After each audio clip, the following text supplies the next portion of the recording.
안녕하세요. 우리 착경모 여러분들 앞에서는 아주 오랜만에 강연을 하게 되는 것 같은데요. 이 강연은 한 달 됐어요. 한 달 전쯤에 서울 강동구에 있는 모 교회에서 제가 초청 강연을 했었고요. 강연을 하게 된 계기는 이제 최용우 대표님이 이제 그때 소개를 하셨어요. 박정우 선생님 기억하실지 모르겠지만 착경목 100회 기념 우리 행사를 했었잖아요. 그때 같이 그때 같이 식사를 할 때 사장님이랑 저랑 있는 자리에 최용우 대표가 앉았었어요. 그래서 우리가 대화를 많이 나누는데 그때 그 대화의 주제 중에 하나가 이제 유대인의 그 얘기를 많이 하면서 자기다움, 자기의 자아를 찾는 거와 관련된 얘기들을 우리가 꽤 많이 나눴어요. 그런데 최 대표님이 이 교회의 목사님하고 굉장히 아주 친하다고 하더라고요. 근데 그 교회에서 인생 후반전과 관련된 시리즈 강의를 기획을 한 거예요. 그래서 강사를 이제 섭외를 하는데 최영호 대표님도 거기 강사로 나가셨고 물론 그러면서 여러 가지 주제를 가지고 이제 강사를 섭외하는데 그 중에 하나가 자기다움이었다고 해요. 그런데 최영호 대표님이 그 얘기를 듣고 그러면 그때 김 대표하고 얘기 나눈 게 있는데 이분이 좋을 것 같다 이렇게 추천을 한 거예요. 그래서 저한테 이제 연락이 와서 의뢰가 왔는데 이거 되게 깝깝하잖아요 교회에서. 그래서 저는 사실 교회에 어떤 그 강당이나 이런 데 이제 사람들 모아놓고 하는 교육인 줄 알았어요. 그래서 일단은 뭐 그렇다면은 그냥 강연하는 거니까 편안하게 할 수 있겠다 이렇게 얘기를 한 거죠. 근데 나중에 실제로 이제 그 디테일한 내용들을 들어보니까 예배 중에 하는 거예요. 예배 목사님 설교 대신에 제가 강연을 하게 된 거예요. 강대상에 올라가서 굉장히 큰 교회예요. 그래서 한 150명 이상이 앉아 있는. 예배가 시작되면 제가 그 위에 이렇게 앉아 있다가 그러면서 주보를 만들어야 되니까 성경 말씀도 하나 골라가는 거예요. 여기와 관련된 거 나중에 이제 뒤에 나와요. 그래서 이제 마태복음 5장과 관련된 이제 내용까지 골라서 그렇게 해서 아주 부담스러운 강연을 한 거죠. 그런데 뭐 결과는 이제 나쁘지 않았는데 어쨌든 이제 우리가 인생 후반과 관련된 주제가 이제 거기에 핵심 주제였는데요. 인생 후반은 지금 다 고민을 하고 계시는 주제잖아요, 사실. 근데 굉장히 어려운 주제란 말이에요. 그러니까 자기다움도 어렵고 인생 후반이라는 주제도 되게 어려운 주제예요. 그걸 교회 가서 하니 이게 이제 되게 저한테는 어려운 숙제 같이 이제 느껴졌던 거죠. 그런데 인생 후반 이렇게 얘기하니까 저는 분명히 인생 후반이 지금 맞고요. 박 사장님 당연히 인생 후반이실 거고 우리 교수님 마찬가지실 거고요. 다 그렇게 생각을 하실 가능성이 있는데 도대체 언제부터가 인생 후반이야? 이렇게 생각해 보면 그건 또 대답하기가 좀 쉽지 않죠. 근데 저는 이제 어떻게 생각하냐면 저 개인적으로는 이제 백충현 대표님은 우리 인생을 1막 2막 이렇게 하는 걸 또 좋아하세요. 저도 그거를 가끔 쓰는데 그 막으로 얘기하면 1막은 사회 나오기 전이 이제 1막일 것이다 이렇게 이제 얘기를 할 수가 있고 2막은 사회에 나와서 그 사회에서 자기가 본격적으로 사회 활동을 하는 거죠. 사회에 적응해 가면서 그게 보통 2막일 것이다 이렇게 이제 생각을 저는 하고 있고 3막은 이제 적응하는 사회생활에서 자기가 주도하고 도전하는 사회생활을 할 때 그때 3막이다. 그리고 4막은 그 뒤에 이제 세상을 위해서 기여하기 위해서 이제 죽을 때까지 가는 그런 거를 1, 2, 3, 4 얘기할 수 있다. 이렇게 볼 수 있는데 근데 또 그렇게 생각을 해보면은 그거는 사회생활 경력과 관계가 있는 얘기가 되잖아요. 그래서 저는 또 좀 다르게 생각해 봤어요. 인생 전반전과 후반전은 내가 다른 나로서 삶을 살아가는 것을 의미하는 것이 아니냐 이런 생각도 해봤었어요. 그러니까 내가 이전에 살던 방식과 사고방식과 관점 그거와 다른 사람으로 거듭나서 살아가는 것이 인생 후반전이다 이렇게 생각할 수 있다는 거죠. 그래서 하여튼 여러 가지의 생각들을 할 수가 있어요. 어떤 것도 정답이 있지는 않을 거예요. 그래서 이제 이와 관련된 그 이제 질문들을 제가 여러 가지 갖고 왔는데 저는 인생 후반전은 답을 찾고 그 답대로 하는 삶이 아니고 질문을 던지는 삶 같아요. 질문을 던지는 삶. 사실 답이 없죠. 근데 좋은 질문을 던지기 위해서 노력하는 삶이다 이렇게 이제 생각이 들어요. 보통 인생 후반전 그러면 사람들이 은퇴 생각을 많이 합니다. 그래서 많은 사람들이 은퇴 이후의 삶을 인생 후반전이라고 생각을 해요. 그래서 여기에 이제 은퇴라는 것도 제가 한번 적어봤는데 실제로 어떤 공무원 조직에 제가 교육을 나간 적이 있었어요. 몇 년 전에, 수년 전에 코로나 바로 전이었을 거예요. 근데 거기에서 강연 말미에 질의응답을 하는데 질문을 받았어요. 어떤 사람이 손 들고 일어나서 우리가 지금 50대 초중반 정도 되는 사람이 대부분이고 은퇴를 오전에서 길면 10년 정도 남겨놓은 사람들이 많습니다. 그런데 지금 막상 이제 아직도 많이 남긴 했지만 은퇴를 생각하니 그 뒤에 어떤 삶을 살아야 될지 도저히 그림이 안 그려지는데 지금 강사님은 거의 은퇴하실 나이가 다 됐는데 이렇게 강사로서도 활발하게 활동하고 계시고 경영 현장에도 계시고 하니까 참 보기가 좋습니다. 그러면 지금부터 우리가 앞으로 은퇴를 어떻게 대비를 해야 될까요? 이걸 갑자기 질문한 거예요. 근데 주제는 다른 주제였는데 갑자기 그 질문하더라고요. 그래서 제가 좀 약간 당황스러운 질문이 갑자기 나와서 대답을 어떻게 해야 되냐면 은퇴가 뭔지를 정의를 하셔야 될 것 같다라고 얘기했어요. 은퇴가 뭐냐? 은퇴를 불편하게 생각하는 분들은 내가 거기서 밀려났다 쫓겨났다라는 생각들을 한단 말이에요. 근데 저는 은퇴를 어떻게 정의하느냐 하면 빌려줬던 내 인생을 돌려받는 거예요. 그러니까 사회에 나와서 나의 생계를 위해서 기타 다른 이유로 제가 제 삶을 저의 목적만을 위해서 온전하게 사용하지 못했죠. 누군가가 빌려준 거예요. 온전하게 다 빌려준 적도 있었고 반만 빌려준 적도 있었지만 어쨌든 빌려줬던 거예요. 그리고 은퇴를 하게 되면 이제는 자 이제 원래 네 거니까 가져가. 이래서 제가 제 인생이 제게 되는 거죠. 그렇게 본다면 그거는 되게 기쁜 일이잖아요. 축복된 일이잖아요. 근데 그게 두렵다고 하는 거잖아요. 지금. 그럼 왜 두렵냐는 거예요. 왜? 아마 이유는 돌려받기는 하는데 그게 뭔지를 모르기 때문일 거예요. 내 인생을 돌려받는 건데 나라는 사람 그 정체성을 돌려받는 건데 나의 정체성, 나의 삶에 대해서 이게 뭔지에 대한 정의를 해본 적이 없다는 거예요. 그러다 보니 원래 내 거였는데 돌려주겠다고 하는데 겁나는 거죠. 그래서 그거는 우리 삶을 돌려받는 겁니다. 그 돌려받기 전에 은퇴를 앞두기 전에 내가 돌려받는 게 뭔지를 정확하게 아셔야 돼요. 그리고 내 거에 진짜 내 거인 것과 진짜 내 것이 아닌 것을 구별하셔야 됩니다. 예를 들어서 회사의 명함, 내 주변에 나한테 줄 서는 사람들 은퇴하고 나면 다 내 거 아니에요.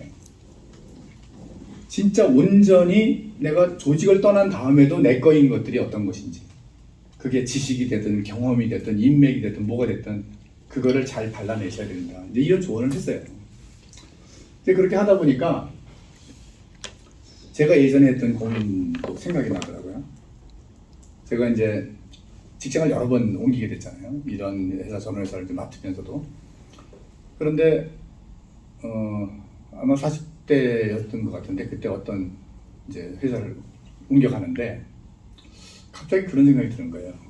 이 직장 옮기는 게 보통 일이 아니잖아요. 사실은 되게 큰 일이란 말이에요. 이게. 내가 지금 이제 회사를 그만두고 이제 집으로 가는 거예요. 아직 직장은 이제 아직 제가 구하지 못했던 때였단 말이에요. 그때 한 두 달 정도를 논 적이 있었어요. 그래서 직장을 구하지 못한 상태에서 이제 회사를 나와야 되는데 그때 갑자기 그런 생각이 든 거예요. 내가 지금 항해를 하러 나가는 건가 아니면 항구로 들어가는 건가 이런 생각을 했어요.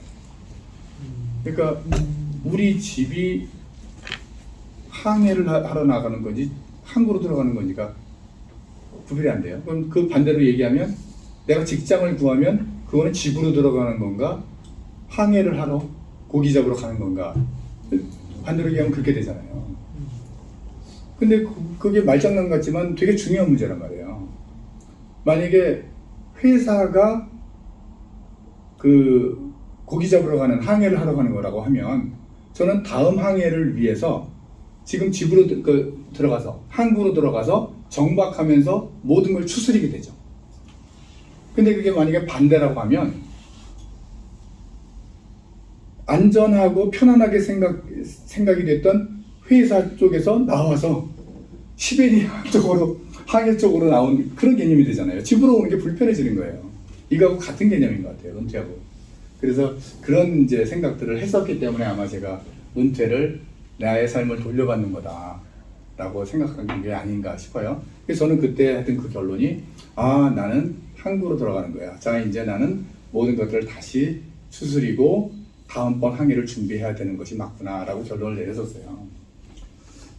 그래서 이제 요 시점들이 제가 이제 40대에 이런 고민들을 했었고 그때 인생 후반전이라는 이제 생각들을 했었죠. 인생 전반전과 후반전에 대해서도 그때 어떤 생각을 했었냐면 인생 전반전과 후반전의 차이는 게임의 룰이 다른 거다. 그렇기 때문에 우리가 다른 룰에 적용해서 살아야 된다라는 생각도 했었어요. 그거는 이런 거죠. 축구 경기를 하다가 갑자기 농구 경기로 바뀌는 것 같아요. 근데 축구는 발을 잘 쓰면 돼요. 손 쓰면 안 돼요. 그런데 갑자기 농구 경기를 하려는 거예요. 농구 경기는 손을 잘 써야 돼요. 발 쓰면 안 돼요. 완전히 반대잖아요. 근데 내가 축구를 정말 잘해서 전반전에 2대0으로 리드를 하고 있어요. 후반전에 딱 들어가는 순간 갑자기 상대방이 슛 해가지고 한 골이 쉽게 슛 들어갔어요. 그랬더니 2점을 얻었잖아요. 내가 전반전에 죽어라고 뛰었던 2대0이 슛 한 방으로 그냥 게임이 끝나는 게 후반전일 수 있다는 거죠. 그러니까 게임의 룰이 바뀐다는 것은 그런 의미다. 그렇다면 후반전을 대비한다는 것은 후반전에 어떠한 게임이 룰로 형성되어 있는지, 그렇다면 나는 거기서 무엇을 알고 무엇을 배워야 되는지를 아는 것이 중요하다라는 생각, 이런 생각들을 그때 이제 쭉 정리를 했던 것 같아요. 그런데 이제 저한테 이런 고민들을 많이 하도록 만든 이제 계기가 있었죠. 저도 사실은 그냥 뭐 순탄하게 한 회사에 들어가서 오랫동안 근무할 생각으로 직장 생활을 했던 사람이고, 뭐 잘 아시다시피 제가 이제 1999년에 창업을 했었잖아요. 그리고 3년 만에 굉장히 큰 실패를 얻게 됐죠.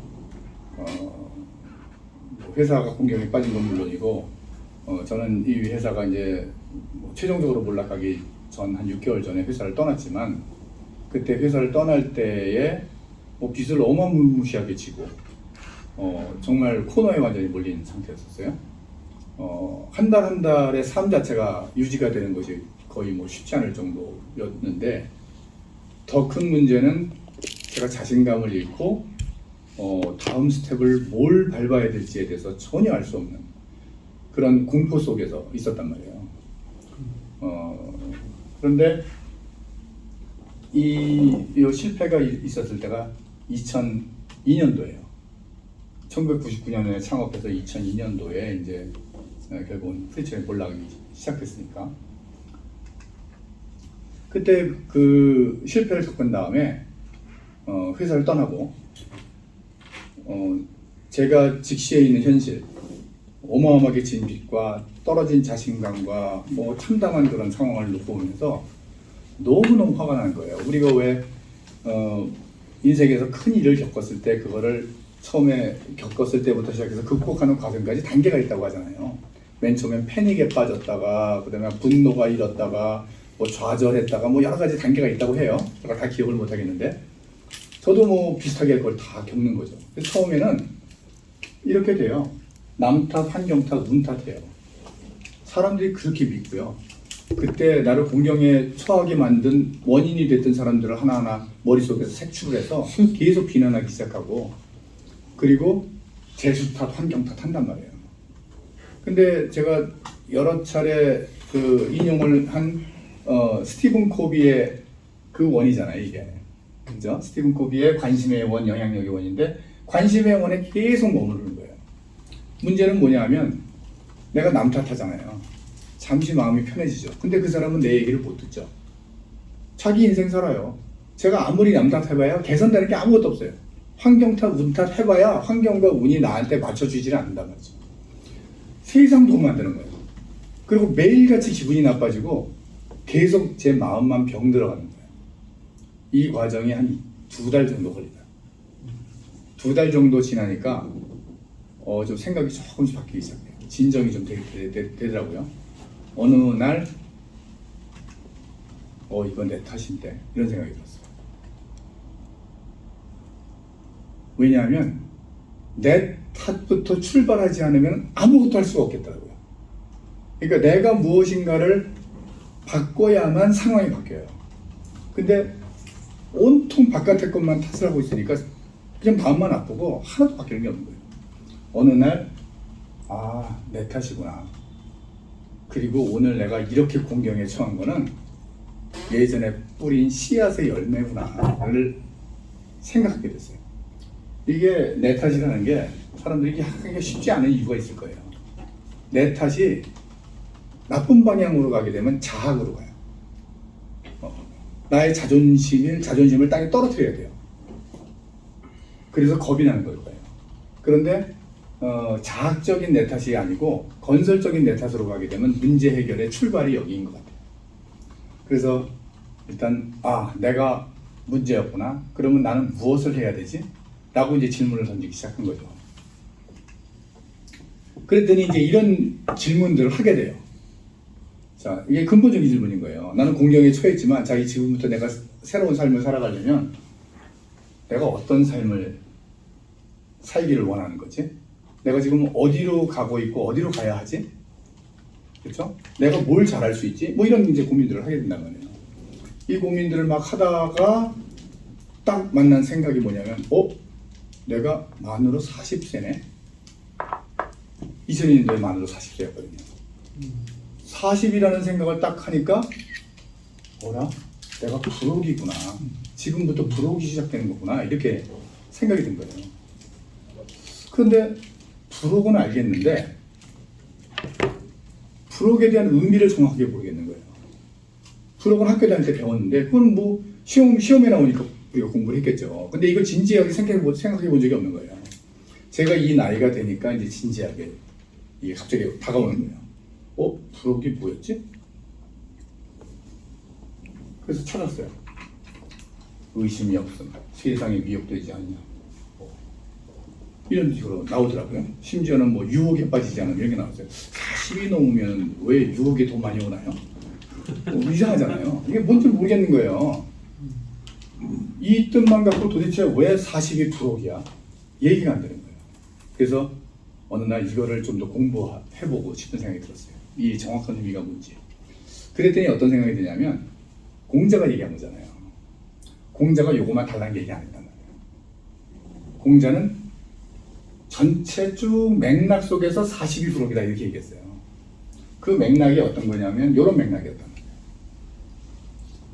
15에 그죠? 15살에 지우학하고 30에 입하고 40에 부록하고 50에 지천명 60에 이 그리고 70에 종심 이렇게 얘기했어요. 이것도 우리 찾아봤어요. 근데 이렇게 나와요. 15세가 되어 학문의 뜻을 두었고 30세 자립했으며 이렇게 나옵니다. 말이 안 되는 거예요. 공자가 15세에 학문의 뜻을 두었나요? 공자는 학문의 뜻 둔 적이 없어요. 정치의 뜻이 있었어요. 5만 군데의 제왕들을 찾아다녔다니까요. 자기 써달라고. 이 사람이 학문에 또 준 적이 없고요. 학문은 낙향한 다음에 아무것도 자기 안 써서 낙향한 다음에 제자들이랑 공부 열심히 한 거죠. 30에 자립했어요. 그때가 어떤 시대인데 30에 자립을 해요. 그때는 15살에 애를 낳던 시절이잖아요. 만약에 그때 집안에서 30에 자립을 하는 아들이 있으면 그거는 정말 쳐죽일 놈이에요. 30이면은 손자까지 생길 수 있는 나이일 거 아니겠어요. 말이 안 되잖아요. 그리고 이게 맥락일 텐데 학문에 든 거하고 자립한 거하고 미혹되지 않은 거하고 하늘의 명을 아는 게 무슨 관계가 있냐는 거죠. 이게 관계가 있으니까 이게 순차적으로 나왔을 거 아니겠어요. 그래서 저는 도저히 받아들일 수가 없는 거예요. 여기서부터는 이해가 돼요. 여기는 이 밑에는 이해가 되는데 여기까지가 맥락이 안 맞는 거예요. 40이 1에서 50은 지천명이고 이 맥락이 맞다면 여기도 맥락이 있었을 거라는 거죠. 그래서 이제 도대체 불혹이라는 것이 도대체 어떤 의미인가? 이걸 풀면 이것도 풀릴 것 같은 느낌이 들었어요. 그러다 보니까 저 한자 자체가 혹이라는 게 의심이잖아요. 또 한편으로는 두려움이라는 뜻이란 말이에요. 그러면 두려움으로부터 벗어나고 의심으로부터 벗어난 거잖아요. 자, 우리가 의심이 될 때 두려움이 와요. 뭐가 의심될 때, 무엇을 모를 때 제일 두렵냐는 거예요. 그거를 생각하다 보니 어느 날 내가 나를 모르잖아. 내가 이제 인생 후반전을 살려면 평생 동안 나를 데리고 살아야 되는데, 나를 무기로 삼고 살아야 되는데, 내가 데리고 살아야 될 내가 무기로 삼아야 될 내가 누군지를 모르는 게 문제가 아닌가라는 생각이 들었어요. 아, 그렇구나. 그렇다면 내가 누군지를 내 스스로가 모른다는 것은 내가 여러 버전이 있기 때문이구나. 진짜 내가 있고 남이 보는 내가 있고 내가 아는 남. 이게 젊은 시절에는 다 산산이 흩어져 있다는 거죠. 그러면 그 다음에 지천명을 향해서 나가야 되는데, 지천명을 향해서 나가야 되는데 세 개의 버전인 나로 나갈 수는 없다는 거예요. 이 나를 하나로 통합을 해야 된다는 거죠. 내가 진짜 누군지를 알아야 되는 것이 필요하구나. 그거를 알게 되면 의심에서 벗어나는 거구나 라는 생각이 들었어요. 그리고 그것이 신념, 가치, 말과 행동으로 일치가 되고 실제로 표출되는 거죠. 나의 행동으로, 말로. 그리고 그것이 세상에 보편타당한 도덕과 윤리하고 일치가 되게 되면 그게 바로 인티그리티죠. 우리가 리더십에서 중요하다고 얘기한 인티그리티가 바로 나의 정체성이 하나로 통합되고 그것이 행동과 말로 나타나고 그것이 사회 통념과도 일치하는, 이것을 우리가 인티그리티라고 얘기할 수 있지 않겠느냐. 이걸 그때 배운 거예요. 이 시간이 꽤 많이 걸렸어요. 이 결론까지 도출하는 데까지. 그러다 보니까 이제 앞에서 제가 도저히 이해가 안 갔다고 얘기했던 그 맥락이 이해가 되기 시작하는 거예요. 자, 그래서 이걸 이렇게 해석을 할 수 있게 됐어요. 40세는 나 자신에 대한 의심과 두려움에서 벗어나 나의 정체성과 능력을 알게 되었다. 그러니까 이게 해석이 돼요. 저거는 학문의 뜻을 뒀다는 뜻이 아닐 거예요. 나는 15세가 되었을 때 평생 동안 배우겠다고 결심을 했어요. 이거는 제가 왜 이렇게 확신을 했냐면, 공자의 저서 중에서 제일 유명한 저서가 뭐죠? 논어잖아요. 논어의 다른 건 제가 모르지만 저는 1편을 알거든요. 논어의 1편이 뭐죠? 하기시습. 네, 맞아요. 하기편이에요. 하기시습지 불령여로와 유봉이 자원방면이 불령낙과, 이게 나오잖아요. 하기시습지에서 학습이 나왔잖아요. 공자가 학습을 엄청나게 중요하게 여겼어요. 학, 그리고 시습. 학은 계속 배우는 거죠. 시습은 그거를 실제로 실행으로 옮기기 위해서 연습하는 걸 시습이라고 한단 말이죠. 15세가 되었을 때 평생 배우겠다고 결심한 거예요. 자, 평생 배우겠다고 결심을 하니 배우려면 어떻게 되겠어요? 학도 해야 되지만 시습도 해야 되잖아요. 그러면 계속 뭔가를 추가해 봐야죠. 그렇죠? 계속 도전하는 거죠. 30세에는 계속 목표를 세우고 도전하고 목표를 세우고 도전하고 오만 걸 해본 거예요. 수많은 경험을 쌓겠죠. 그 결과라서 아 내가 이걸 잘하는구나, 나는 이런 사람이구나, 이런 성격을 갖고 있구나, 이런 사람하고 잘 지내는구나를 알기 시작할 거 아니에요. 그 결과로 내 자신을 알게 된 거죠. 이제 정립이 된 거죠. 내가 누군지를 알게 되고 나에 대한 의심에서 벗어나니까 이제는 하늘의 명을 받을 수 있죠. 그래, 내가 이 세상에 태어난 이유는 바로 이거야. 이 목적을 위해서 살아야겠어. 그러고 나니까 60이 되니까 이제는 누가 나를 욕하든 뭘 하든 전부 다 받아들일 수 있고 다 흘려들을 수 있고, 그리고 70에는 아무렇게나 행동을 해도 세상 이치에 어긋남이 하나도 없었다. 문맥이 쫙 맞더라고요. 그래서 이게 제가 한 해석이에요. 제가 블로그에도 이거는 올려놔 있어요. 이게 제가 이거를 40세 된 때 생각을 했고 정리를 한 게 2006년인가 7년인가 됐으니까 아마 그때 날짜 정도에 이게 올라가 있을 거예요. 지금 저 나이가 너무 빨라요. 왜냐면은 네, 맞아요. 그 김미경 씨가 그러대 저기다가 17살 네, 맞아요. 이게 출발이 늦기 때문에 지금은 부록이 50대가 부록이 될 수도 있을 거예요 아마도. 근데 어쨌거나 중요한 거는요, 요 부록이 될 때부터 리더십을 발휘할 수 있어요. 리더십의 본질이 인티그리티잖아요. 그러니까 이 부록이라고 제가 정의한 이 과정과 이 단계를 거치지 않고 이 다음으로 넘어가지 못하면 리더십을 발휘하기가 어려워요. 내가 누군지를 모르고 인티그리티가 확립이 안 되고, 뒤에서도 나오겠지만 나의 비전을 수립할 수 없고, 개인의 비전을 수립할 수 없는 사람이 더 큰 비전을, 조직의 비전을 만들 수는 없잖아요.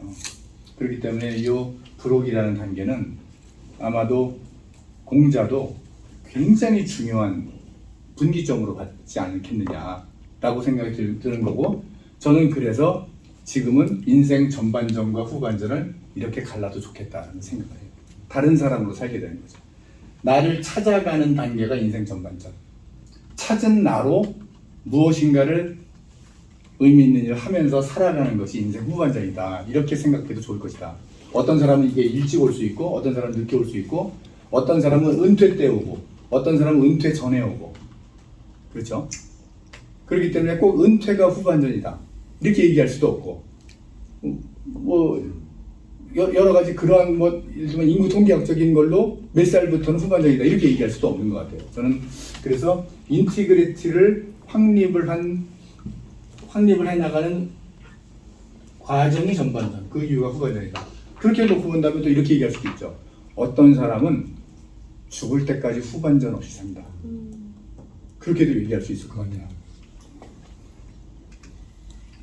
그런데 이제 문제는요, 제가 이제 이런 생각을 했더니 세상이 이제 달리 보이잖아요. 달리 보이고 뭔가를 이제 이렇게 하기 시작했어요. 침체되어 있는 상태에서 뭔가 제가 뭘 움직이기 시작했는데, 그럼에도 불구하고 냉혹한 현실은 그대로잖아요. 제가 빚이 없어지는 것도 아니고 뭐 갑자기 주위에서 좋은 일이 막 생기는 것도 아닐 거 아니에요. 그러니까 참담하고 냉혹한 현실이 그대로 있는 거예요. 왜 우리 진 콜린스의 책에도 보면은 그 스톡데일 패러독스라는 데의 그 냉혹한 현실과 비전 이 두 가지를 동시에 얘기를 하잖아요. 그런 것처럼 그 당시에 이제 냉혹한 현실이었죠. 그래서 어쨌든 앞에서 그런 좋은 생각을 했다고 하더라도 매일같이 저를 짓누르는 생각 때문에 사실 되게 괴로워졌어요. 그러면 그렇게 힘든 일상이 지속되면요, 아까 잠시 멈췄다고 얘기한 남 탓, 운 탓, 환경 탓도 다시 시작돼요. 자꾸 탓을 하기 시작해요. 그때 제가 이제 분당우리 교회 이찬수 목사님의 좋은 설교를 두 가지를 듣게 된 거예요. 마치 저를 위한 설교 같은 느낌이 들었죠. 하나는 뭐냐면 동물과 터널 얘기였는데, 그때 이제 그 목사님이 이런 비유를 하셨죠. 내가 길을 가는데 어떤 맹수를 만났어요. 이게 뭐 사자일 수도 있고 코끼리일 수도 있고 맹수를 만났습니다. 그래서 쫓겨요. 그러다가 동굴이 있어서 그 동굴로 숨어 들어갔어요. 그 동굴이 어두우니까 이제 그 동물은 못 들어오죠. 근데 동굴 안에 들어와 있어요. 바깥에는 맹수가 으르렁 거려요. 그래서 잠시 이제 숨을 고른 다음에 여기가 어디지 봤더니 그냥 꼼꼼한 그냥 동굴 속이란 말이에요. 그래서 내가 지금 뭘 갖고 있지 봤더니 뭐 음식 조금 있고 물 조금 있고 이래요. 여기서 저 구멍, 그 동굴 그 구멍으로는 나갈 방법이 없으니 누군가가 나를 구해주러 올 때까지 기다릴 수밖에 없잖아요. 그래서 생각을 해보는 거예요. 이게 얼마나 걸릴지 모르니까 이거 음식도 아껴 먹어야 되고 물도 조금씩 먹어야 되고 여러 가지 이제 그런 생각들을 할 거 아니겠어요. 그러고 있다가 물품을 찾다 보니까 성냥이 하나 나온 거예요. 그래, 맞아. 그러면 이 근처에 뭐가 있는지 한번 봐야겠다 해서 성냥을 켜서 이렇게 불을 비췄어요. 그랬더니 거기에 뭔가 글씨가 써 있는 것 같아요. 그래서 가까이 가서 그 글씨를 읽었어요. 여기서 터널 출구까지 2km. 자, 이제 어떻게 합니까? 우리는 갑자기 태도가 바뀌죠. 물 아껴 먹을 필요 있어요, 없어요? 음식 아껴 먹을 필요 없죠.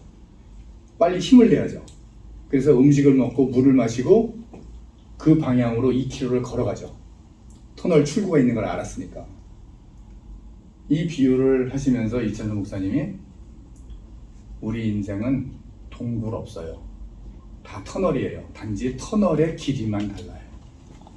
이렇게 얘기를 한 거예요. 그래, 맞아. 나도 지금 터널이었어. 동굴이라고 생각하면요, 주저앉아요. 주저앉습니다. 그리고 누군가가 나를 구출해 주길 기다려요. 근데 터널이라고 생각하면 주도성이 생겨요. 내가 뭔가를 스스로 한다고요. 그렇죠? 그리고 주저앉지 않죠. 일어나서 걷죠.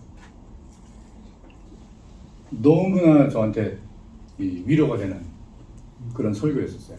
그리고 또 얼마 있다가 또 하나의 설교를 들었죠. 목사님이 이렇게 질문을 던졌어요. 당신은 살아갑니까? 죽어갑니까? Are you living or dying? 이렇게 질문을 던졌어요. 이게 말장난 같잖아요. 이것도 물이 반이나 차 있습니까? 반밖에 안 차 있습니까? 이런 질문하고도 비슷해 보이잖아요. 그러면서 이제 목사님이 이거 정의를 내려주시는데, 우리가 살아가는지 죽어가는지는 무엇으로 결정되느냐? 오늘 이 시점 현재를 어떻게 인식하느냐로 결정된다는 거예요. 죽어가는 사람은 오늘이 과거의 마지막 날이에요. 살아가는 사람은 오늘이 미래의 첫 번째 날이에요. 과거의 마지막 날이라는 것은 우리의 초점이 과거라는 거잖아요. 과거에 초점이 맞춰져 있다는 것은 하나는 추억일 것이고, 그때 이런 좋은 일이 있었어. 두 번째는 후회 같은 걸 거예요. 그때 그러지 말았어야 돼. 그죠? 그리고 원망일 수도 있죠. 그런 것들이 과거예요. 그러면 거기에서 빠져나오지 못하면 오늘 내가 눈을 뜨면 과거의 마지막 날 눈을 뜬 거예요. 그런데 미래에 초점을 맞추는 사람은 꿈을 갖고 있어요. 내가 무엇을 해야 될 그 미래의 계획을 갖고 있어요. 그래서 오늘 못했다고 하더라도 내일 다시 일어나면 내일이 오늘이 될 것이고, 그러면 다시 미래의 첫 번째 날이기 때문에 그때부터 다시 시작하면 된다는 거예요. 그래서 추억에 젖고 과거의 일에 집착하는 사람은 오늘을 과거의 마지막 날처럼 살 것이고, 그 사람은 계속 죽어가고 있는 것이고, 미래의 비전, 꿈을, 계획을 갖고 살아가는 사람은 오늘이 첫 번째 날이니 매일 살아가는 것일 것이다. 이렇게 정의를 내린 거예요. 굉장히 충격이 되고 위로가 되는 말씀이었어요. 그 말씀을 듣고 나니까 진짜 용서가 되는 거예요. 용서가 안 되는 이유는 뭐겠어요? 용서가 안 되는 이유는 하나는 나는 좋은 사람이야, 너는 나쁜 놈이야, 내가 너 선한 마음으로 봐줄 거야, 이런 교만한 마음. 그리고 또 하나는 과거에 있었던 일을 계속 붙들고 있기 때문에, 그것 때문에 진정한 용서가 안 되죠. 근데 과거를 털고 미래를 향해서 나갈 수 있다면, 그러면 과거는 더 이상 비난할 거리가 안 되죠.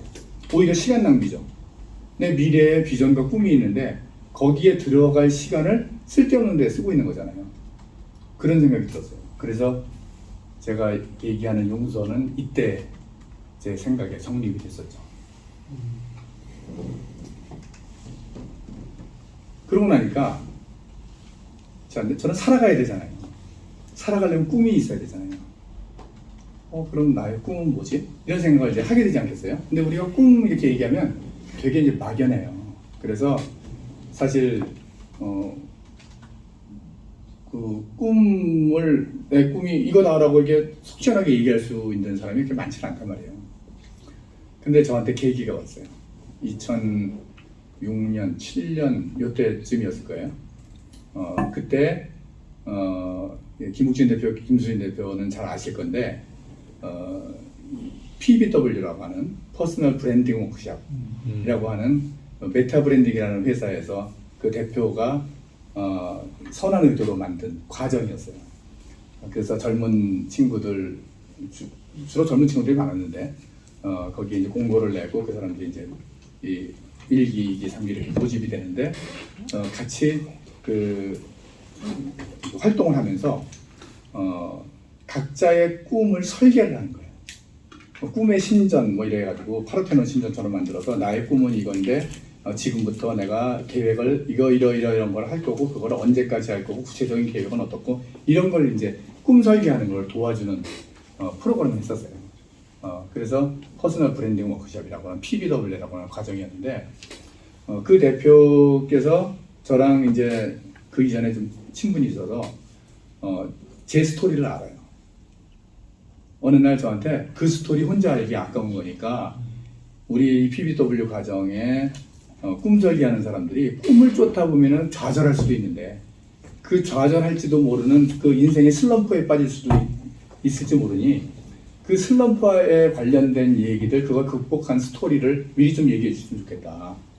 이렇게 해서 제가 클로징 강의를 나가게 됐어요. 그래서 PBW 클로징 강의를 이제 나름대로 교환을 만들어서 처음에 뭐 굉장히 조악하게 만들었습니다만 어쨌든 만들어서 나가서 강의를 시작했습니다. 초점은 처음에는 그냥 슬럼프 극복이었어요. 근데 슬럼프 극복 갖고 이제 그 강의를 하다가 그게 1기, 3기, 4기 뭐 이렇게 김욱진 대표가 3기인가 그랬을 거예요 아마도. 그렇게 이제 기수가 계속 진행이 되다가 보니까 꿈 얘기를 같이 하게 되잖아요. 왜냐하면 그 꿈 설계하는 그 과정이었으니까. 꿈 얘기를 하는데 제 꿈은 뭐죠? 저도 꿈이 있어야 되잖아요. 당연히. 제가 꿈을 향해서 나가지 않는데 꿈 갖고 고민하는 사람한테 조언을 할 수는 없잖아요. 그래서 이제 꿈에 대해서 고민을 좀 이것저것 많이 해본 거예요. 그랬더니 꿈이 레벨이 있더라고요. 어린아이한테 너 커서 뭐 될래? 대통령 될래요? 소방관 될래요? 경찰관 될래요? 의사 될래요? 아무 생각 없죠. 그냥 부러워 보이는 거죠. 동경의 대상이죠.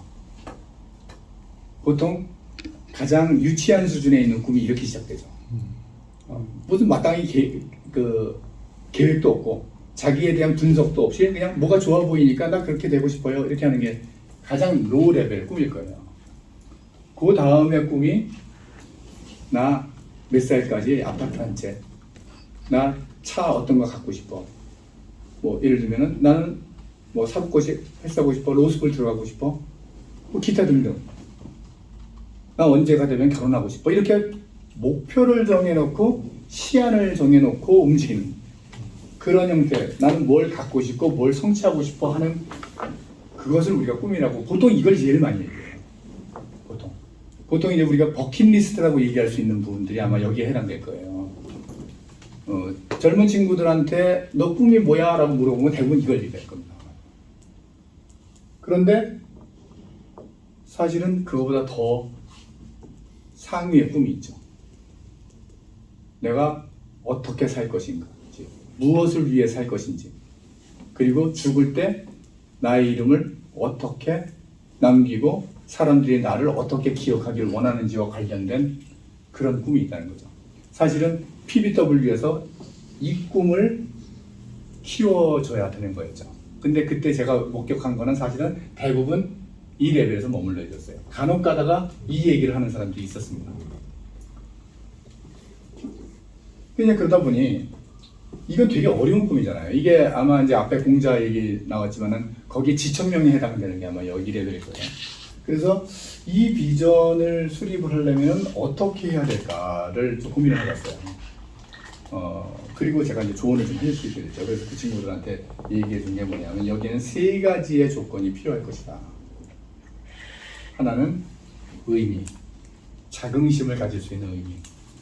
예를 들면 내가 아프리카에 기아로 굶주리는 아이들을 구할 거야. 훌륭하잖아요. 진짜 의미 있잖아요. 자긍심이 느껴지잖아요. 자, 두 번째는 열정. 그런데 막상 아프리카로 딱 가려고 그러니까 엄두가 안 나요. 그럼 곤란하잖아요. 그럼 꿈이 아니잖아요. 가슴이 뛰어야 되잖아요. 그죠? 막상 하려고 그러니까 아유 좋은 일이긴 한데 글쎄 이게 곤란하잖아요. 그래서 열정이 있어요. 세 번째는 갔더니 막상 갔어요. 열정이 끌어가지고 내가 할 수 있는 게 아무것도 없어. 그냥 생노릇만 하다 가요. 내가 장점이 없는 거야. 달란트가 없는 거죠. 강점이 없는 거야. 우리가 종교에서는 그 달란트라고 하잖아요. 그래서 자긍심을 느낄 수 있고 의미 있는 일이어야 되고 내 가슴이 뛰어야 되고 내가 잘할 수 있는 일이어야 된다. 이 세 가지가 이 세 번째에 있는 제일 높은 수준에 있는 꿈을 형성하는 그런 요소일 것이다. 이렇게 이제 생각을 한 거예요. 그러고 보니까 저의 비전, 저의 꿈의 방향이 잡혔어요. 그래 맞아. 나는 경영자가 되고 싶었어. 유능한 경영자가 되고 싶었어. 근데 그 유능한 경영자가 단지 목표를 달성하고 실적을 잘 만드는 그런 경영자가 아니고 진짜 좋은 경영을 하고 싶었어.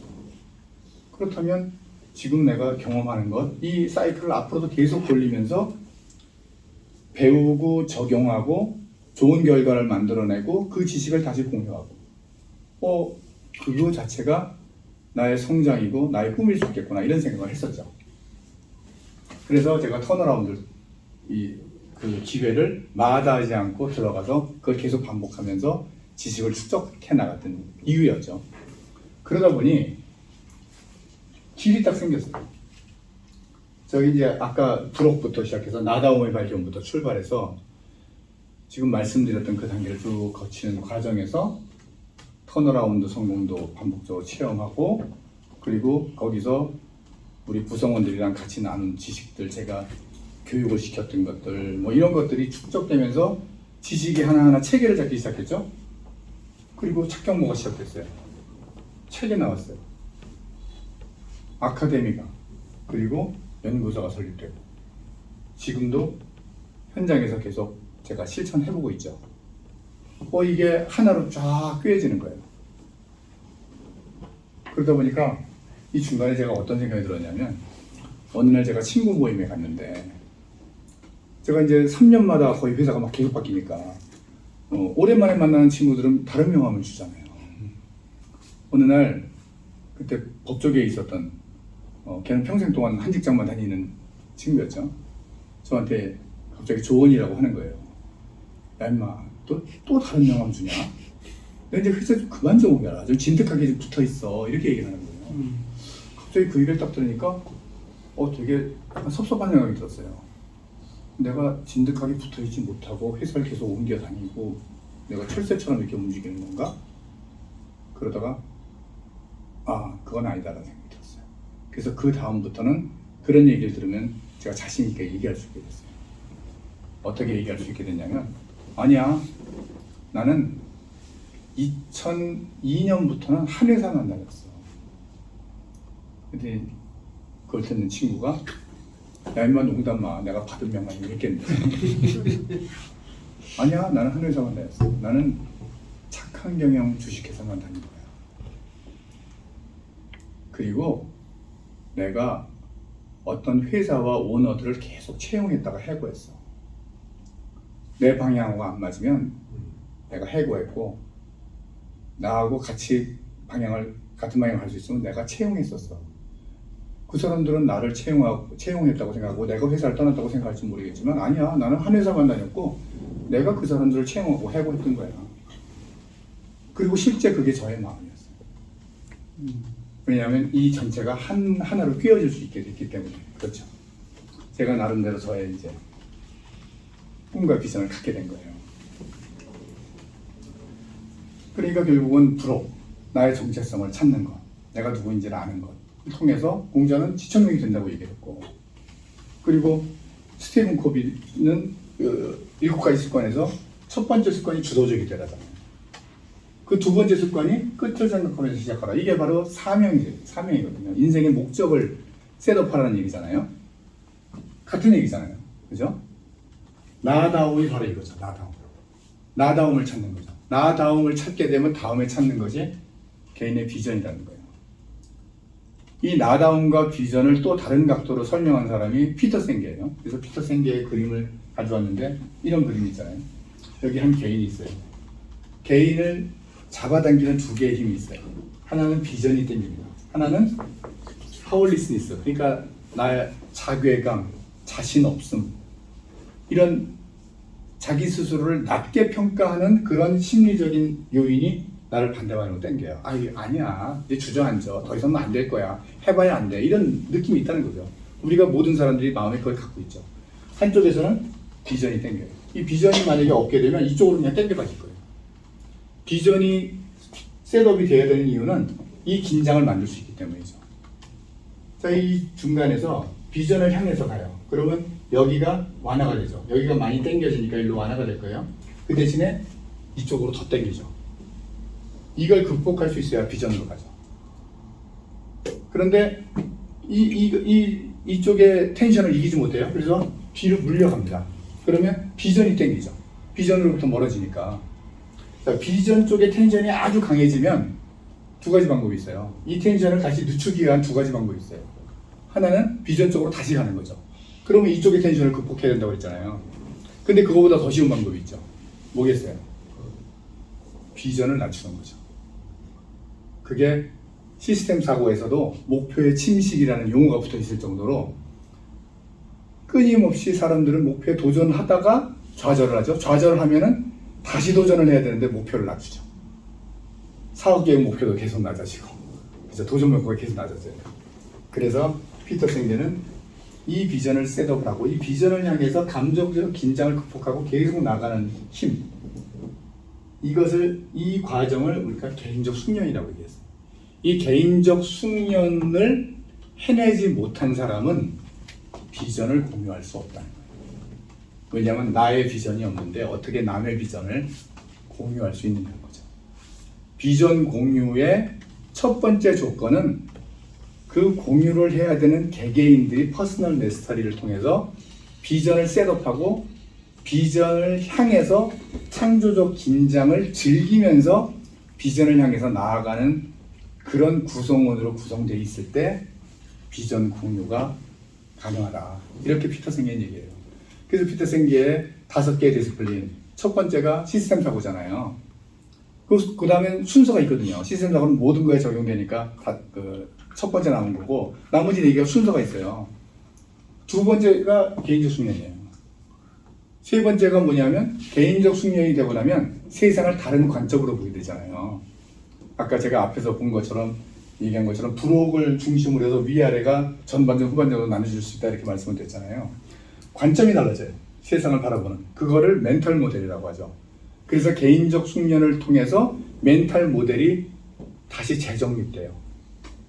그러고 나면 그렇게 각각의 개인들이 멘탈 모델이 바뀌고 비전을 갖게 된 개인들이 하나의 그룹으로 비전을 공유하죠. 그래서 비전 쉐어링이 4번째예요. 그게 되고 나면 이 비전을 달성하기 위해서 팀 러닝을 해요. 그 팀 자체가 함께 학습을 해나가는 과정. 그게 5번째라는 거예요. 그게 순서가 있거든요. 그 순서의 2번째가 바로 개인적 숙련이고 그게 출발점인 거예요. 거기서부터 비전 공유가 되는 거죠.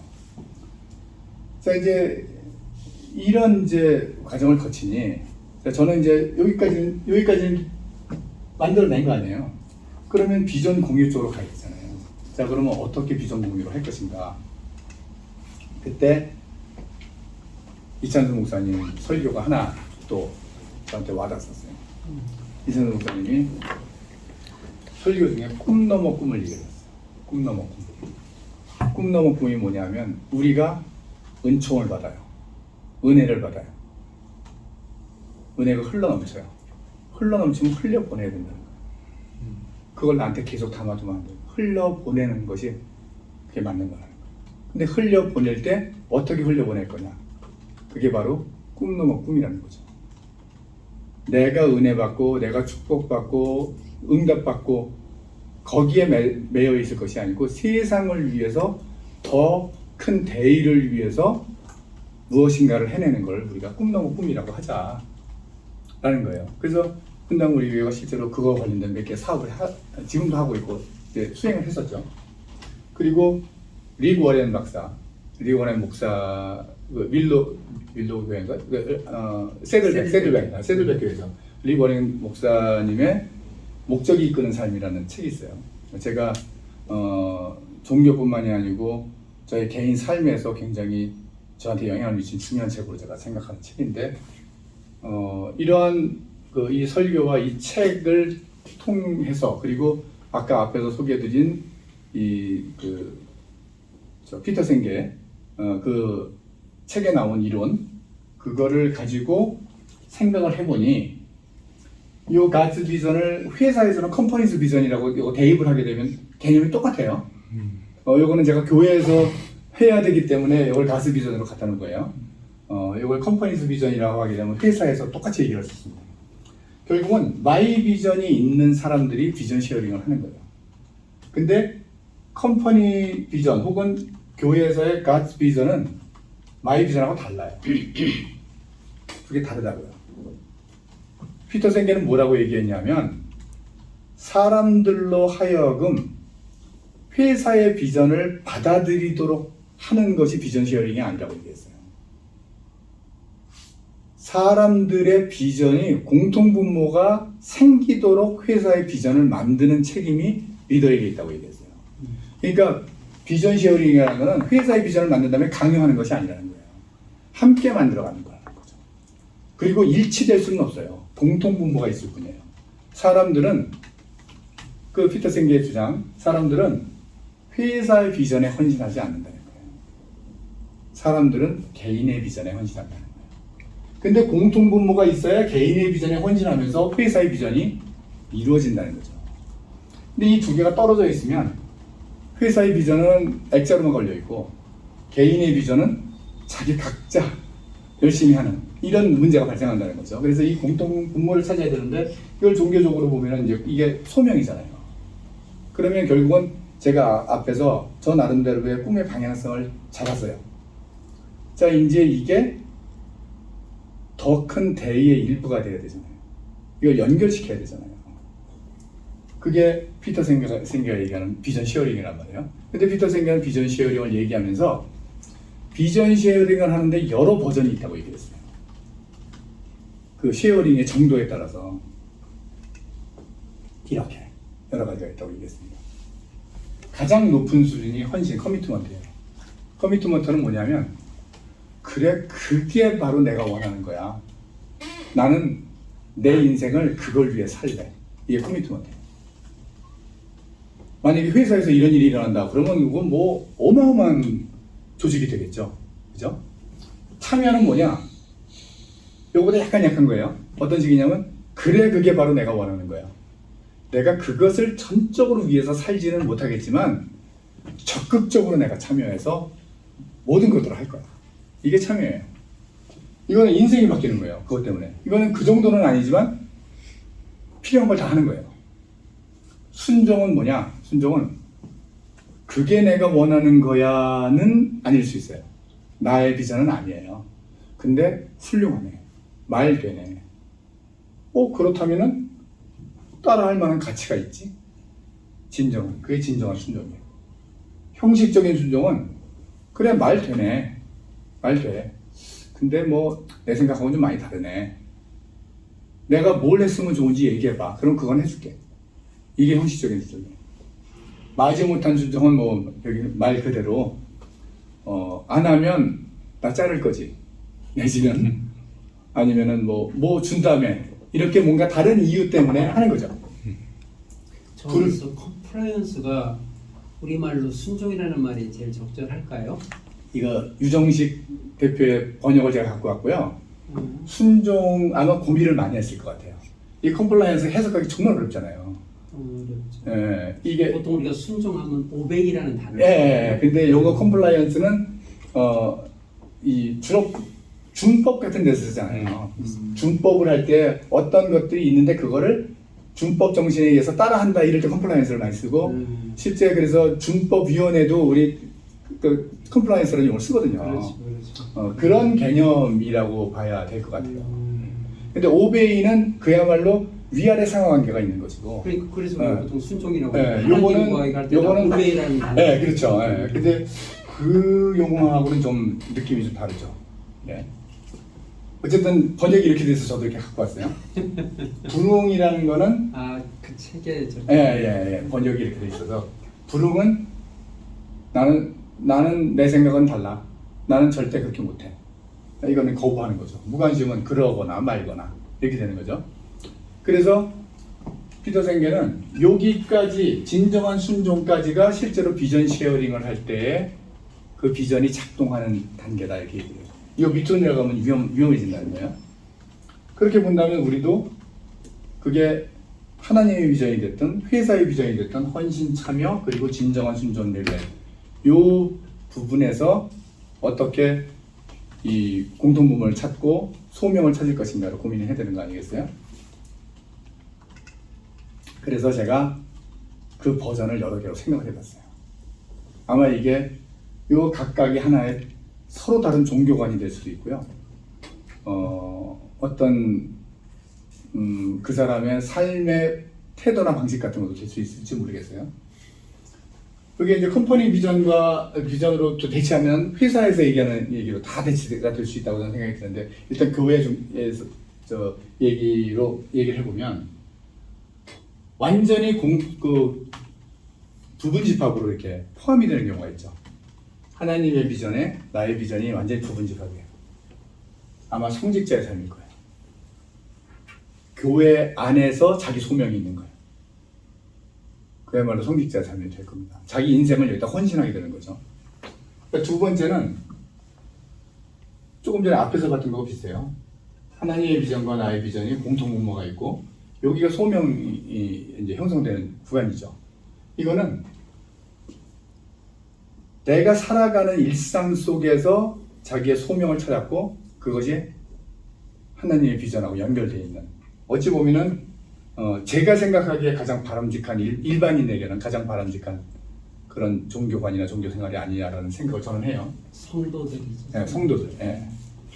이 부분은 뭐냐면 있긴 있는데 가이트 비전도 내가 이해를 해요. 근데 내 비전도 있어요. 근데 일치는 못 시켜요. 그러면 어떻게 되냐면 이게 이제 일상과 신앙이 분리되는데 예를 들면 내가 기업을 운영을 해요. 근데 기업이라는 게 어떻게 하나님 말씀대로 돈을 벌어요. 어떻게 선한 사람들이 정직한 사람들이 어떻게 성공을 해요. 그러니까 거기는 개처럼 버는 거죠. 그 대신에 나는 정승처럼 쓸 거예요. 그래서 그걸 갖고 어차피 세상 방식으로 밖에는 내가 못하니 세상 방식으로 한 다음에 거기서 돈을 벌었어요. 저는 죄인이에요. 헌당하고 11조하고 이렇게 하는 거예요. 그러니까 교회에서의 자기가 실천하는 방식과 세상에서 실천하는 방식이 분리되어 있는 거죠. 이 중간에 공통분모를 찾을 수 없어요. 많은 사람들이 이렇게 하죠. 많은 사람들. 자, 이제 이 밑에는 뭐냐면 하나님의 비전 열심히 성경 공부해요. 교회 생활 엄청 열심히 합니다. 자기 삶이 없어요. 내 비전이 없어요.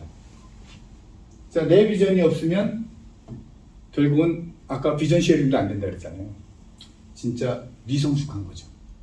어린아이의 신앙 같아요.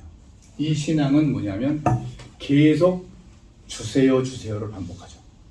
기도응답이라는 주제를 가지고 이거 해주세요, 저거 해주세요. 우리 아이 요번에 대학 들어가요. 요번에 아파트 계약해요. 끊임없이 주세요를 계속 하게 되죠. 교회에서는 저거를 믿음이 좋은 사람의 시간이라고. 실제로 교회 생활 엄청 열심히 합니다. 교회 생활 정말 열심히 봉사도 하고 어마어마하게 해요.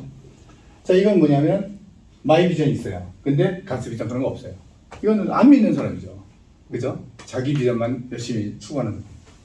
자, 요게 이제 좀 가장 위험한 이게 우상 숭배라고 얘기할 수 있는 신앙이죠. 가스 비전 중에 일부를 띄워와요. 자기한테 유리한 것만. 내 방식대로 해요. 그런데 나한테 유리할 때는 성경 말씀 갖다 들이대고, 그리고 주로 기복을 하기 위해서 신앙생활을 해요. 이렇게 6가지 버전이 있는 것 같아요.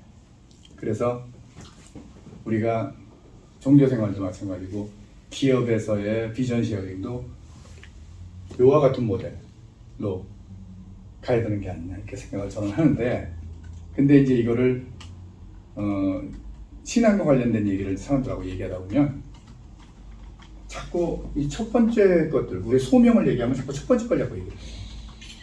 그래서 나 전도 가야 되는 거, 뭐부터 시작해가지고 이쪽으로 마치 성직자의 삶과 같은 얘기들 자꾸 한단 말이에요.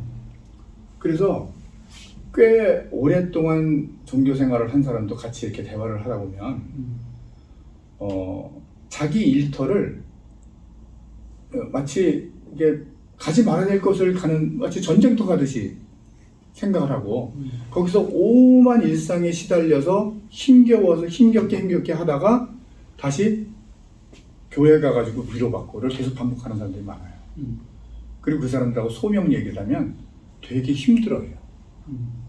소명을 얘기하면 어떤 느낌, 그 사람들이 어떤 반응을 하냐면, 내가 이렇게 지금 일상에서도 힘든데, 그리고 교회에서도 봉사도 하고 여러 가지 활동을 하는데 거기에 소명까지 얘기를 하게 되면 너무 힘들다는 거예요.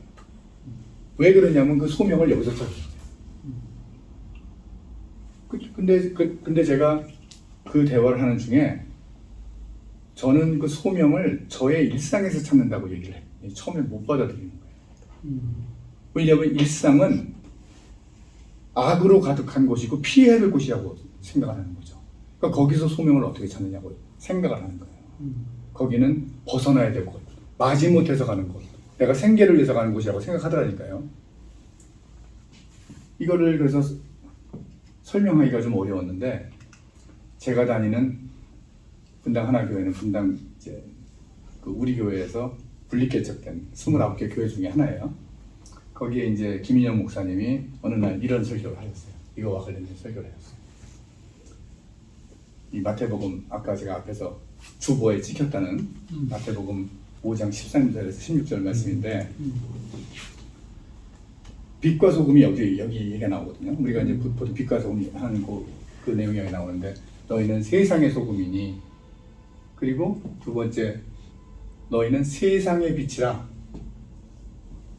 사람이 등불을 켜서 말 아래 두지 않고 등경 위에 두나니, 등경 위라는 거는 손에 잘 닿는데 눈에 잘 보이는 데 둔다는 얘기 아니겠어요? 이같이 너희 빛이 사람 앞에 비치게 하여 그들로 너희 착한 행실을 보고 하늘에 계신 너희 아버지께 영광을 돌리라. 여기 그 김인영 목사님 강조하신 게 뭐냐면 빛과 소금인데, 우리가 빛과 소금 얘기를 하면서 세상의 빛과 소금이라는 그 세상을 자꾸 빼먹는다는 거예요. 예수님이 빛과 소금이 되라고 얘기하셨는데 그게 세상의 빛과 소금이 되라고 얘기하셨고, 잘 보이는 데 두라고 얘기하셨다는 거예요. 세상이 뭐냐? 여러분들이 살아가시는 그 삶이라는 거예요. 우리 그리스도인은 세상 속에서, 우리가 살아가는 세상 속에서 빛과 소금이 돼야 되고, 거기서 사람들에게 모범을 보여야 되고, 그걸 통해서 영광을 돌려야 돼요. 우리가 세상은 오염되고 악한 곳이라고 생각해서 거기를 피하고 교회에 나와서 빛과 소금이 되려고 노력하고 거기서 활동한 것 같고 하나님께 영광을 돌리는 게 아니라는 거예요. 세상 속에서 하는 것이다. 결국은 소명을. 요한복음 3장 16절이 그거잖아요. 하나님이 세상을 이처럼 사랑했어요. 네, 세상을. 그래서 세상을 이처럼 사랑해서 독생자를. 결론은 뭐냐? 우리가 있어야 될 곳은 세상이라는 거예요. 그렇지. 교회에 있어야 될 분들은 성직자겠죠. 근데 우리 다 성직자 아니잖아요. 그러니까 우리가 있어야 될 곳은 세상이고 세상의 빛과 소금이 돼야 된다. 그래서 제가 하나 표로 한번 정리를 했죠. 앞에서 나온 얘기를 다 이제 정리를 하면, 자기다움을 회복하고, 그리고 내가 무엇을 잘할 수 있는지 달란트를 가지고 소명을 찾는 거죠. 그 소명을 찾는 과정에서 하나님의 비전, 그리고 우리가 빛과 소금이 되어야 되는 세상, 그 세상 속에서 하나님의 비전하고 연결되는 소명을 찾아요. 그 소명을 찾기만 하면 안 되고 실천을 해야 되는데, 실천하는 과정은 바로 하나님의 법칙이죠. 하나님의 법칙은 바로 선한 영향력이죠. 선한 영향력을 발휘하고, 그 선한 영향력을 발휘하는 과정에서 견뎌야 될 과정이 있죠.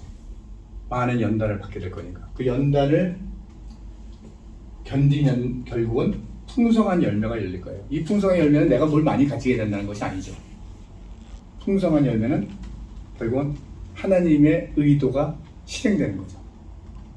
그래서 나한테 불리한 일이 있을 수도 있어요. 예를 들면은 사도 바울은 풍성한 열매를 얻었나요? 사도 바울은 망한 사람이에요, 개인적으로는. 근데 사도 바울을 통해서 하나님의 열매가 열렸죠. 그죠? 우리 그렇게 봐야죠. 그리고 그것이 복음의 증거가 돼서 결국 하나님께 영광을 돌리는 삶을 사는 것, 이게 그리스도의 삶이 돼야 되는 것이 아니냐라고 제가 이제 정리를 한번 해본 거예요. 그래서 제가 이제 저의 아까 정리됐던 꿈을 착한 경영 체계를 만들면서 살짝 레벨업을 시킨 거죠.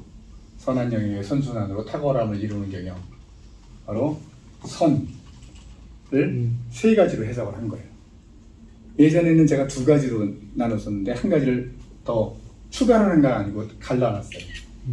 하나는 그야말로 나이스, 선한 거예요. 자비로운 거죠. 두 번째는 정의로운 거예요. 이전 버전은 요거 두 개가 합쳐져 있었는데 요걸 나누는 게 좋을 것 같다는 생각이 들었어요. 그래서 정말로 자비로운 마음, 그리고 정의로운 것, 그리고 탁월한 것, 이 세 가지가 일치가 되도록 하는 것이 바로 선이다. 그래서 제가 추구하는 경영은 바로 이것을 기반으로 하겠다. 이렇게 될 때 아까 하나님의 비전과 저의 비전이 공통분모가 생겨서 그게 콜링이 되지 않겠냐, 이렇게 저는 이제 생각을 하고 있는 거고요. 이제 마지막 장인데요. 문제는 인생이 고해라는 거죠. 인생이 고해예요. 근데 그 스카펙의 주장에 의하면 우리가 고해인 걸 모르면 정말 고통스럽지만 인생이 고해인 거, 원래 그렇던 걸 알면 그거를 받아들일 수 있고 오히려 그거를 행복의 원천으로 삼을 수 있다고 했었어요. 저는 그와 유사하게 이런 생각을 했었어요. 왜 게임이 어렵고 난이도가 높아질수록 더 재밌을까? 이유는 장애물이 많아서 그래요. 내 생각대로 잘 안 돼서 그래요. 내가 고생을 많이 할수록 재밌어요. 게임을 샀는데 10만 원 주고 게임 하나 샀어요? 1시간 만에 최고 점수를 달성했어요. 그러면 막 자랑스럽고 뿌듯한가요? 아니죠. 사기당했다는 생각이 들어요. 어떻게 1시간 만에 최고 점수가 나와, 10만 원짜리 게임이. 당연히 10만 원짜리 게임은 해도 안 되는 그런 깊이를 갖고 있어야지. 우리는 게임을 얘기할 때는 그래야 된다고 생각해요. 그런데 우리 인생으로 딱 들어오면 장애물이 없었으면 좋겠다고 생각해요. 근데 만약에 우리가 인생을 하나의 게임이라고 생각한다면, 아니면 우리가 연극 배우고 우리가 그 연극 속에서 배우로서 살아가는 것이 우리의 삶이라고 생각한다면, 연극이 처음부터 시작해가지고 태어나고 사랑하고 아이 낳고 죽었어요. 그리고 연극이 끝나요. 그러면은 환불 요청 그렇죠. 연극이 그러면 안 되잖아요. 연극은 우여곡절이 있어야 되잖아요. 우리는 연극을 지금 하고 있다니까요. 연극 속의 배우라니까요. 우리 각각이 주인공이라니까요. 그리고 우리는 인생이 게임이에요. 그러면 그 게임에는 당연히 여러 가지 장애물, 그 장애물 자체가 하나의 보람이고 재미이고 우리의 성장의 원천이죠. 그렇게 생각할 수 있죠. 그래서 인생은 고해예요. 그리고 사명을 추구하는 사람, 소명을 추구하는 사람은 더더군다나 그래요. 이유가 세 가지가 있어요. 소명을 찾을 때까지가 고해예요. 저기 쉽게 찾아지지 않아요. 오만 탐색을 해야 됩니다. 그리고 그 과정에서 실패도 엄청나게 해요. 고통을 겪습니다. 그래서 찾는 데까지가 힘들어요. 두 번째는 찾았어요. 그러면 그 소명이 그냥 쉽게 될까요? 자격을 갖춰야죠. 그 소명을 수행할 수 있는 자격을 갖춰야 되잖아요. 그래서 연단의 과정이 필요해요. 이스라엘 백성이 광야에서 40년을 헤맨 것도 마찬가지고 그게 다 연단의 과정이잖아요. 그러니까 우리가 올림픽을 생각하면 돼요. 올림픽에 나가기로 했어요. 훈련받아야죠. 그 훈련이 연단이잖아요. 그거를 고통스럽고 하기 싫다고 하면은 못 나가는 거죠. 소명을 받았다고 해서 금방 쉽게 되는 게 아니죠. 그렇기 때문에 연단 자체가, 훈련 자체가 엄청 힘들어요. 그래서 소명을 찾아가는 사람은 탐색도 힘들지만 훈련 과정이 힘들기 때문에 고해죠. 자, 여기까지 끝났어요. 올림픽 준비가 다 됐어요. 그래서 가서 이제 올림픽에 출전을 합니다. 메달을 따기 위해서 노력해요. 만만한 상대가 하나도 없잖아요. 매 게임마다 고난의 연속이죠. 소명 자체가 난이도가 높을수록 그 자체가 고해요. 그러니까 소명을 내가 준비가 다 됐다고 하더라도 소명 자체를 수행하는 것 자체는 당연히 어려운 게임을 할 때 우리가 여러 가지 노력을 하는 것처럼 고해일 수밖에 없어요. 그러니까 소명을 찾아가는 게임 자체는 고해일 수밖에 없어요. 원래 인생이 고해지만 더더군다나.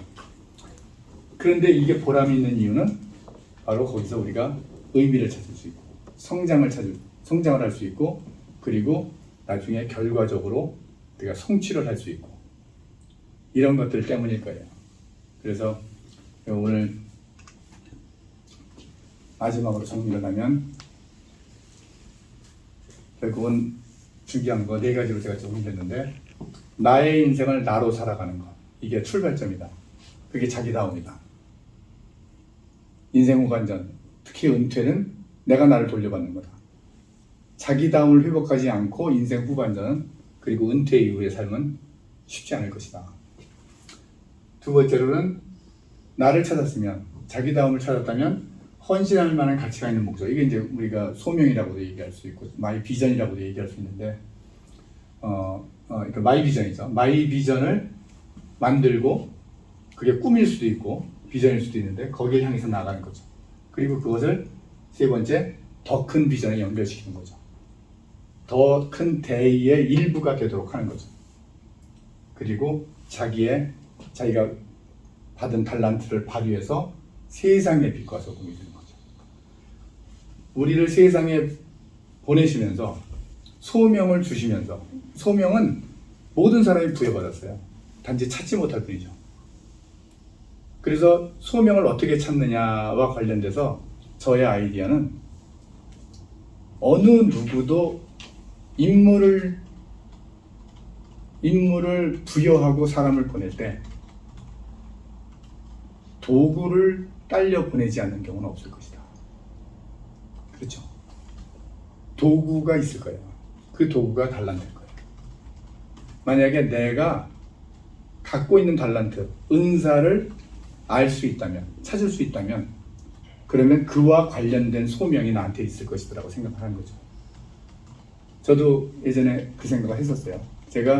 제가 알고 있는 거, 경험한 거를 사람들에게 비교적 전달하는 능력이 좀 있어요. 그리고 복잡하게 얽혀 있는 것들을 다시 풀어내고 정리하는 거를 제가 꽤 잘한다고 제가 말씀드렸잖아요. 그거를 제가 저의 달란트라고 생각했었어요. 그와 관련된 부분에서 제가 소명을 찾은 거라고 생각을 해요. 그래서 이 달란트, 우리가 이 세상에 지천병을 위해서 하나님의 비전을 위해서 보내졌을 때 하나님이 같이 딸려 보낸 달란트가 있을 것이다. 그 달란트를 찾고 그 달란트를 발휘하기 위해서 노력하는 과정에서 그 비전이 연결되고 그리고 세상의 빛과 소금이 되지 않겠냐라는 게 저의 결론입니다. 한 달 만에 하는 강의라서 제가 잘 전달하는 건지 모르겠지만 이상으로 강의를 마치겠습니다.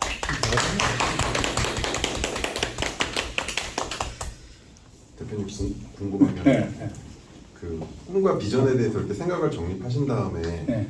턴어라운드 전문가의 길이라는 그 비전 소명을 찾으시기까지는 시간이 얼마나 걸리나요? 사실은 그건 뭐 정해놓고 찾은 게 아니니까 지금 제가 정리를 해서 이렇게 말씀을 드리는 거지 사실 이게 좀 약간 뒤죽박죽이에요. 뒤죽박죽인데 일단은 턴어라운드는 제가 의도를 하고 시작한 건 아니에요. 턴어라운드 전문가의 길은 2006년부터 이제 제가 시작했는데 그때의 이유는 두 가지였어요. 제가 그 길을 걷게 된 거는 하나는 제가 제조업 쪽을 이제 가야 되겠다고 이제 결심을 했다 그랬잖아요. 제조업에서 저를 받아주는 데가 없었어요. 저를 받아주는 데가 없어서 멀쩡하게 잘 나가는 회사는 저를 절대 쓰지 않죠. 근데 대책 없이 망가지는 회사는 어차피 안 되는 거니까 누구라도 써야 되잖아요. 그러니까 기회가 그쪽밖에 오픈이 안 되는 거예요.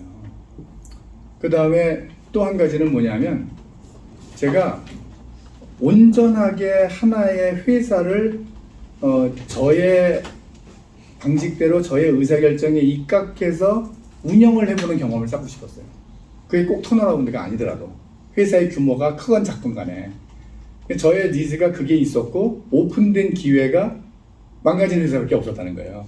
그게 맞아떨어진 게 2006년도고 2006년도에서 이제 다니면서 두 개의 회사가 그런 식으로 저한테 주어진 거고 그 다음에는 이제 제가 뭔가를 좀 더 배워야 되겠다는 생각으로 이제 서칭을 하다가 자동차 부품 쪽에 걸렸는데 하필이면 그 회사도 뭐 말도 못하기 힘든 회사였고 그 세 번째 회사를 맡아서 운영을 하면서 이 길이 내 길이구나 라고 제가 정리가 된 거지 처음부터 나는 턴어라운드 전문가가 되겠어 라고 결심하고 그쪽으로 간 건 아니에요. 결국은 세상 일이라는 게 계획대로 되지는 않죠. 근데 왜 저 아이젠하워가 그런 얘기를 했다고 그러잖아요. 플래닝은 필요하다. 근데 플랜은 쓰레기다. 플랜대로 하지 마라. 플래닝은 필요하다. 플랜대로는 하지 마라. 그리고 우리 인생이 그런 것 같아요. 플래닝은 항상 하지만 가는 과정에서 계속 진로가 바뀌고 새로운 그런 이벤트들이 생기죠.